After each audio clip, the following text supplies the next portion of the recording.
नमस्कार दोस्तों। आज हम बात करेंगे एक इम्पॉर्टेंट टॉपिक की, इसका नाम है एनीमिया। आज हम लोग जानेंगे एनीमिया क्या है, क्या इसके लक्षण हैं, क्या इसके कारण हैं, क्या इसका डायग्नोसिस है तथा क्या इसका ट्रीटमेंट है। तो आइए जानते हैं सबसे पहले एनीमिया क्या है। अगर हम लोग किसी साधारण व्यक्ति से पूछेंगे एनीमिया क्या है, तो उसका जवाब होगा जब ब्लड की कमी हो जाती है हमारी बॉडी में, उस कंडीशन को एनीमिया कहा जाता है। लेकिन मेडिकल पॉइंट ऑफ व्यू से देखें तो ये डेफिनेशन करेक्ट नहीं है।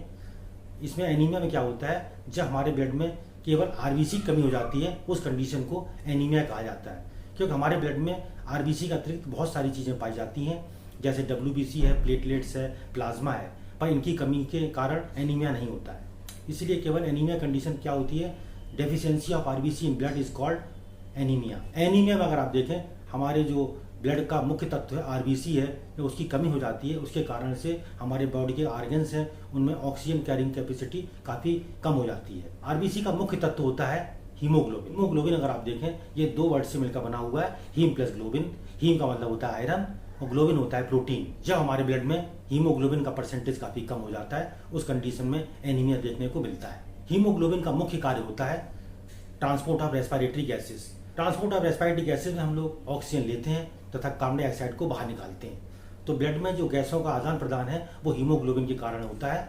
जब आरबीसी की कमी हो जाती है हमारे ब्लड में, तो ऑक्सीजन कैरिंग कैपेसिटी का लेवल काफ़ी कम हो जाता है और व्यक्ति काफ़ी बीमार सा लगता है।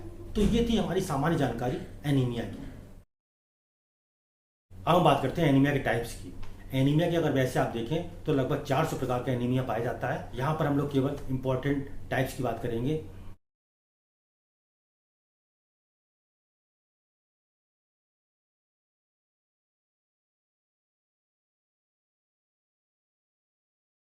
सबसे पहला टाइप हमारा है iron deficiency anaemia. Iron deficiency anaemia में क्या होता है, हमारे ब्लड में आयरन की कमी हो जाती है। इस कारण से आयरन डेफिशिएंसी एनीमिया हो सकता है। जब लोग अपनी डाइट में आयरन बहुत कम इस्तेमाल करते हैं या आयरन का एब्जॉर्प्शन कम मात्रा में हो पाता है, उस कंडीशन में आयरन डेफिशिएंसी एनीमिया हो सकता है। आयरन डेफिशिएंसी एनीमिया में अगर आप देखें तो इसमें हीमोग्लोबिन की काफ़ी कमी हो जाती है। हीमोग्लोबिन में अगर आप देखें तो आयरन पाया जाता है। आयरन डेफिशिएंसी एनीमिया में हमारे ब्लड में ऑक्सीजन कैरिंग कैपेसिटी काफ़ी कम हो जाती है।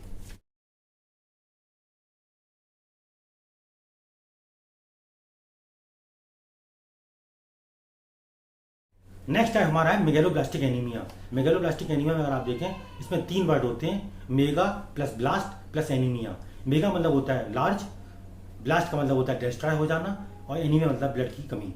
मेगेलोब्लास्टिक एनीमिया कंडीशन में क्या होता है, हमारा जो बोन मैरो होता है वो इमेच्योर आरबीसी का प्रोडक्शन करता है, जिसके कारण से आरबीसी का साइज काफ़ी एनलार्ज हो जाता है, बड़ा हो जाता है, और बड़े होने के कारण हमारी आरबीसी डिस्ट्रॉय हो जाती है। मेगेलोब्लास्टिक एनीमिया का मुख्य कारण है विटामिन B12 और फॉलिक एसिड की कमी होना।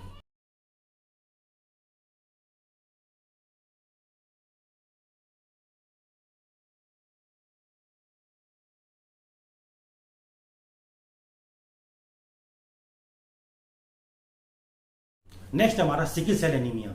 सिकिल सेल एनीमिया अगर आप देखें तो ये जेनेटिक डिजीज होती है, और इसमें हमारा जो आरबीसी है वो हंसी के आकार का हो जाता है, और हंसी आकार के होने के कारण हमारा आरबीसी का डिस्ट्रक्शन काफ़ी अधिक मात्रा में हो जाता है। इस कंडीशन को सिकिल सेल एनीमिया के नाम से जानते हैं।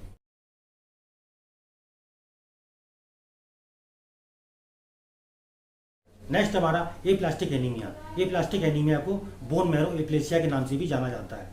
ए प्लास्टिक एनीमिया एक बहुत ही रेयर कंडीशन होती है, और इस कंडीशन में होता क्या है कि जो हमारा बोन मैरो होता है उसकी स्टेम सेल्स डैमेज हो जाती हैं। डैमेज होने के कारण वो पर्याप्त मात्रा में आरबीसी का प्रोडक्शन नहीं कर पाती हैं, जिस कारण से वो एनीमिया हो सकता है। बोन मैरो डैमेज होने के कई कारण हो सकते हैं, या तो ये बाई बर्थ होता है, या रेडिएशन के कारण हो सकता है, या कीमोथेरेपी कारण, या टॉक्सिक केमिकल्स के कारण, या कुछ दवाओं के कारण ये डैमेज हो सकता है।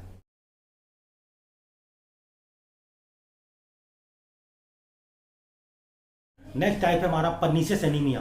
परनीसियस एनीमिया को एडिसन्स एनीमिया के नाम से भी जाना जाता है। ये वो कंडीशन होती है, इस कंडीशन में विटामिन B12 का एब्जॉर्प्शन पर्याप्त मात्रा में नहीं हो पाता है। जैसा कि हम लोग जानते हैं, विटामिन B12 और फॉलिक एसिड दो ऐसे तत्व हैं जो आरबीसी डेवलपमेंट में काफ़ी सहायक होते हैं। इस कंडीशन में होता क्या है, एक गैस्ट्रिक प्रोटीन होता है जिसे इंट्रिंसिक फैक्टर के नाम से जानते हैं। जब इसकी कमी हो जाती है तो विटामिन B12 हमारी बॉडी में एब्जॉर्ब नहीं हो पाता है, जिसके कारण से परनीसियस एनीमिया हो सकता है।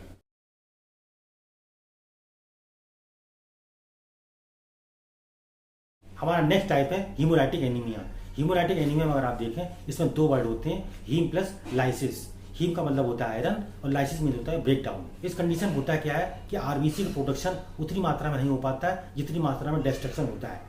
ये एक जेनेटिक डिसऑर्डर होता है जो पेरेंट्स से बच्चों को प्राप्त होता है। इस कंडीशन में जो आरबीसी का प्रोडक्शन होता है वो काफ़ी कम होता है, लेकिन डिस्ट्रक्शन काफ़ी अधिक मात्रा में होने के कारण पेशेंट को एनीमिया हो जाता है, जिसे हम हीमोलाइटिक एनीमिया के नाम से जानते हैं।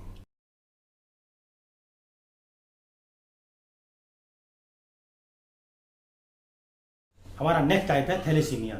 थैलेसीमिया अगर आप देखें, ये एक जेनेटिक डिसऑर्डर होता है। थैलेसीमिया कंडीशन होता क्या है, जो वो सेल्स जो हीमोग्लोबिन के निर्माण में सहायक होती हैं, उन सेल्स के डीएनए में म्यूटेशन हो जाता है। म्यूटेशन होने के कारण वो सेल्स हमारी डिस्ट्रॉय हो जाती हैं, जिस कारण से आपको एनीमिया हो सकता है। इसे हम थैलेसीमिया के नाम से जानते हैं। थैलेसीमिया में अगर आप देखें, इसमें हीमोग्लोबिन का निर्माण कम हो पाता है और तथा आरबीसी भी काफ़ी कम मात्रा में होने के कारण ये हमको एनीमिया हो जाता है, जिसे थैलेसीमिया के नाम से जाना जाता है।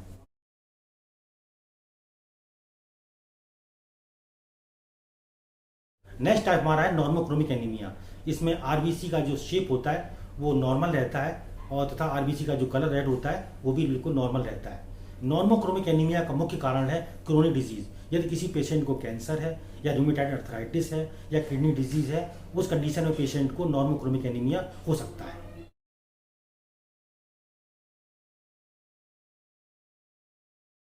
Macrocytic anaemia.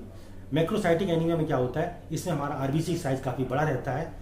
इसका मुख्य कारण होता है विटामिन B12 और फॉलेट की कमी होने के कारण ये एनीमिया आपको देखने को मिलता है।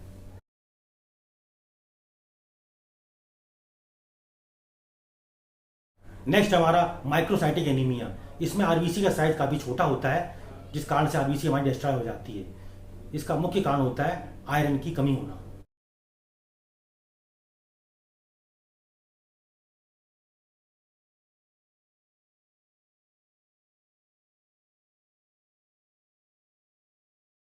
आइए हम बात करते हैं एनीमिया के कॉजेज की।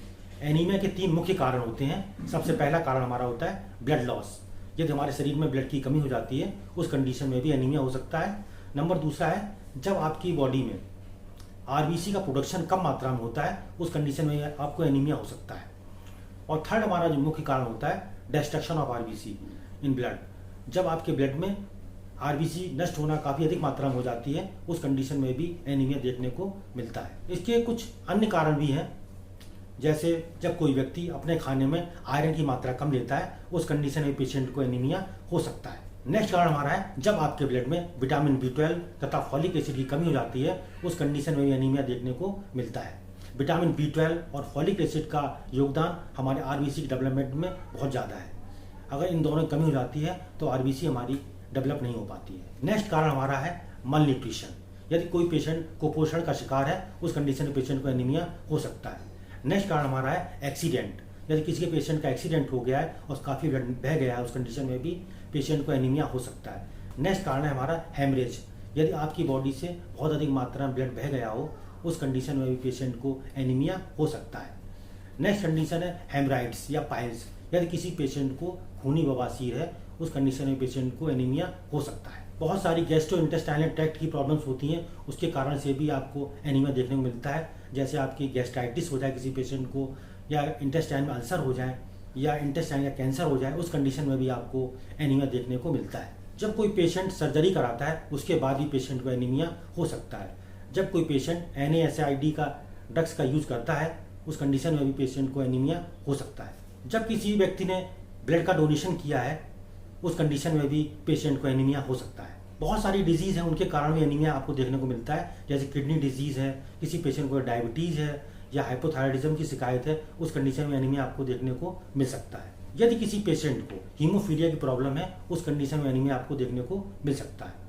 यदि किसी पेशेंट का स्प्लीन अगर काफ़ी बढ़ गया हो, उस कंडीशन में पेशेंट को एनीमिया हो सकता है। जो प्रेग्नेंट वुमेन होती हैं, उनको एनीमिया के चांसेस काफ़ी अधिक होते हैं, इसलिए डॉक्टर्स उनको आयरन टैबलेट्स लिखते हैं। जो छोटे बच्चे होते हैं 1 से 2 साल के, उनको भी एनीमिया होने के चांसेस काफ़ी अधिक होते हैं। और ओल्ड एज के जो पर्सन्स होते हैं, उनको भी एनीमिया होने के चांसेस काफ़ी अधिक हो सकते हैं।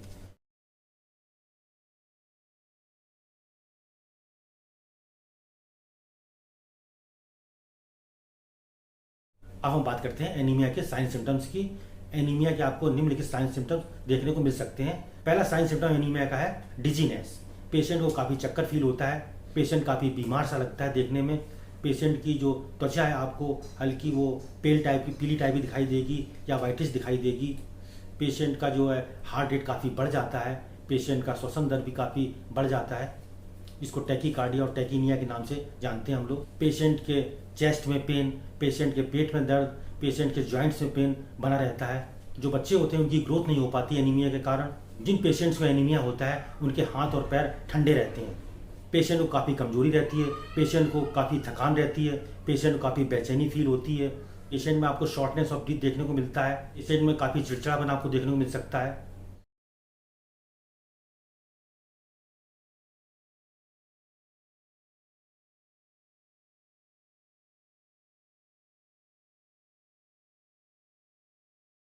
अब हम बात करते हैं एनीमिया के डायग्नोसिस की। एनीमिया को निम्न प्रकार डायग्नोस कर सकते हैं फिजिकल एग्जामिनेशन के द्वारा। नंबर सेकंड है हमारा हिस्ट्री कलेक्शन के द्वारा। पेशेंट की ब्लड की जांच कराई जा सकती है, जैसे सीबीसी करा सकते हैं आप इसमें, पेशेंट का ईएसआर करा सकते हैं आप, पेशेंट के बोन मैरो की बायोप्सी कराई जा सकती है। नेक्स्ट हमारा सीलिंग टेस्ट होता है। सीलिंग टेस्ट हम लोग विटामिन B12 के एब्जॉर्प्शन को चेक करते हैं। सीरम फॉलिएट का टेस्ट करा सकते हैं आप इसमें। सीरम फेरिटिन के लेवल की जांच कराई जा सकती है, सीरम आयरन की जांच कराई जा सकती है, सी रिएक्टिव प्रोटीन टेस्ट वो भी कराया जा सकता है।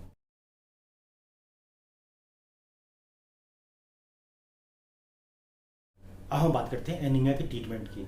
एनीमिया का ट्रीटमेंट निम्न प्रकार किया जा सकता है। सबसे पहले बात करते हैं मेडिकल ट्रीटमेंट में। मेडिकल ट्रीटमेंट आप पेशेंट को आयरन टैबलेट्स प्रोवाइड करा सकते हैं, पेशेंट को आप जो है आयरन सप्लीमेंट दे सकते हैं। जैसे इसमें एक मुख्य दवा होती है ferrous sulphate, vitamin B complex या विटामिन B12 या फॉलिक एसिड की टैबलेट्स प्रोवाइड कराई जा सकती हैं। सीवियर कंडीशन में पेशेंट का ब्लड ट्रांसफ्यूजन भी कराया जा सकता है। सपोर्टिव ट्रीटमेंट में अगर आप देखें, पेशेंट को हरी सब्जियां खाने के लिए कहा जाता है जिसमें काफ़ी आयरन की मात्रा होती है, जैसे पालक है, आपका पत्ता गोभी है और जितनी भी हरी सब्जियां हैं जिसमें। तो ये था हमारा छोटा सा टॉपिक एनीमिया का। हमारे वीडियो को शेयर कर सकते हैं, हमारे वीडियो को लाइक कर सकते हैं तथा हमारे चैनल को सब्सक्राइब कर सकते हैं। Thank you.